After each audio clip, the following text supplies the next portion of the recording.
Welcome back, guys. I hope that you saw the first part of this chapter and this is the second part. Here I'm going to tell you some important concepts which are required in the earlier exercise, in the upcoming exercises. And now let's start. I already told you about the polynomials in the previous part, and now I'm going to tell some other important things about the polynomials. Always remember, the power of the polynomial is always a whole number. And whole number start from 0, 1, 2, 3 up till infinity. As you all know, these are whole numbers. So the power of x should be always 0, 1, 2, 3, 4, 5, 6 and up till infinity. Here x is a variable. So always just remember, the power of the variable always should be a whole number. The power of the constant like 2, 3, 4 can be a rational number or an irrational number.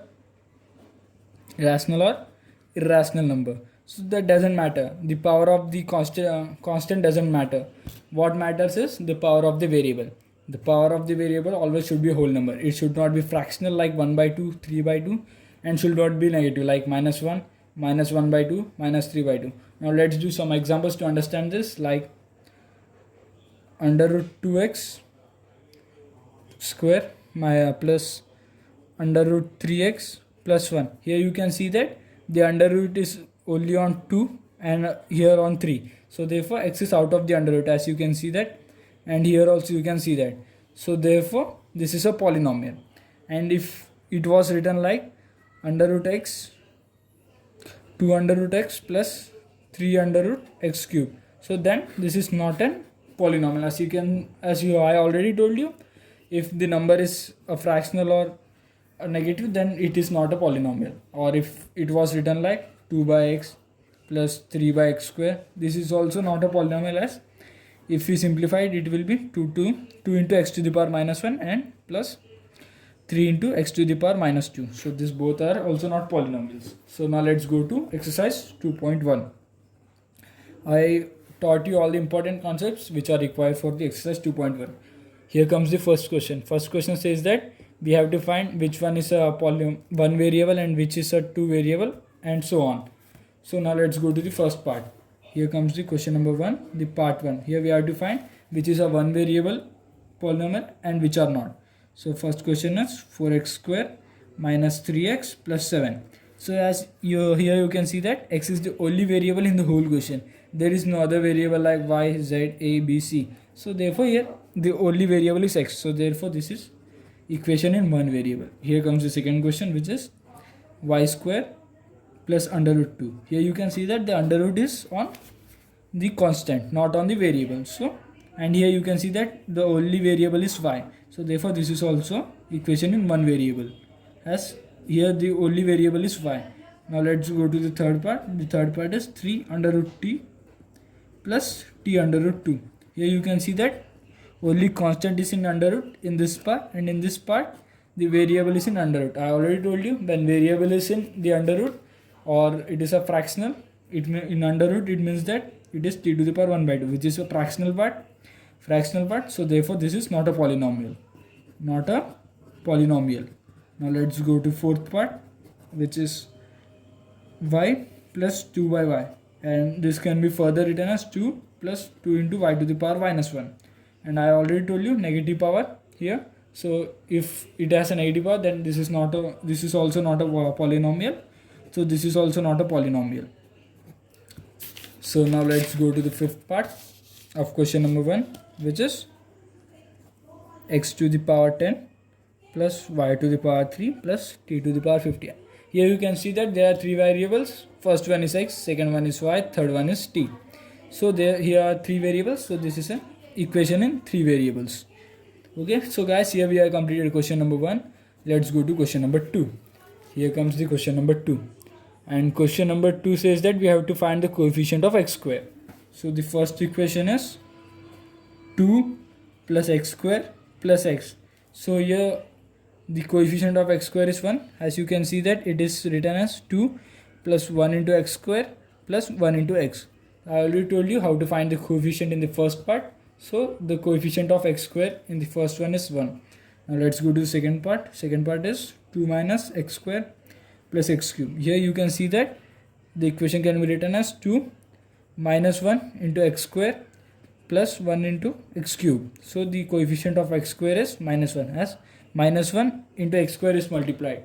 So always we write a polynomial as ax square plus bx plus c. This is how a polynomial is written, ax square plus bx plus c, in this form. When the polynomial is of one variable, is in one variable. Now let's go to the third part. So from here you can see that the value of b is minus 1. When we keep the value of b equals to minus 1, we get ax square minus x plus c. So here we got minus x. And when we keep the value of a equals minus 1, we get minus x square minus x plus c. So here the value of coefficient of x square is minus 1, like this. Now let's go to the third part, which is pi by 2 x square plus x. So here the coefficient of x square is pi by 2. As you can see that pi by 2 is multiplied by 2x square. Let's go to the fourth part, which is under root 2x minus 1. So here you can see that there is no factor of x square. So this equation can be simply written as 0 into x square plus under root 2x minus 1. Here you can see that x is outside the under root, so therefore this is a polynomial. Here the coefficient of x square is 0. Now let's go to the third question. Here comes the third question. We have to write a binomial of degree 35 and a monomial of degree 100. So first write a binomial. You know binomial means we should have two numbers like 2x square plus 1 or 3x plus 1. So this is a binomial. And a monomial means x square, x to the power 1, x to the power 3. This is a monomial and this is a binomial. And trinomial means 2x square plus 2 plus 2x. So this is a trinomial. Binomial means when we have two digits, monomial means when we have one digit, and trinomial means when we have three digits. So we have to write a binomial of degree 35. So simply we can write x to the power 35 plus 1. It is a binomial of degree 35. And now let's write a monomial of degree 100, which is x to the power 100 or y to the power 100. So this is how we have completed question number 3. Now let's go to question number 4. Here the question number 4 says, write the degree of each of the following polynomial. We have to write the degree of each of the following polynomial. So the first part is 5x cube plus 4x square plus 7x. As here you can see that the highest power of the variable is 3. So therefore the degree of this polynomial is 3. So it is a 3-degree polynomial. Now let's go to the second part. Second part is 4 minus y square. Here you can see y square power 2 is the highest power. So from here we can write that it is a 2-degree polynomial. Now let's go to the third part. I already explained this in the previous chapter, in the previous video, that the highest power of any polynomial is written as the whole power of the whole degree of the polynomial. Now let's go to the third part, which is 5t minus 7. As here you can see that the power of t is 1, so therefore it is a 1 degree. Now let's go to the fourth part, which is the final part of question number 4, which is 3. Here you can see that there is no x, so therefore 0 degree. This is a 0-degree polynomial. Let's go to question number 5, which is the last question of this exercise. We have to classify this as linear, quadratic and cubic polynomials. You can see the first part is x square plus 1. So the power is 2. So therefore this is a quadratic polynomial, as the power is 2. I already told you power 2 is quadratic, power 3 is cubic, and power 1 is linear. So here comes the second part, and the second part says x minus x cube. You can see that the highest power is 3. So therefore this is a cubic polynomial. Now let's go to the third part. Here the third part is y plus y square plus 4. The highest degree is 2. So therefore this is a quadratic. As you can see, I already explained you here.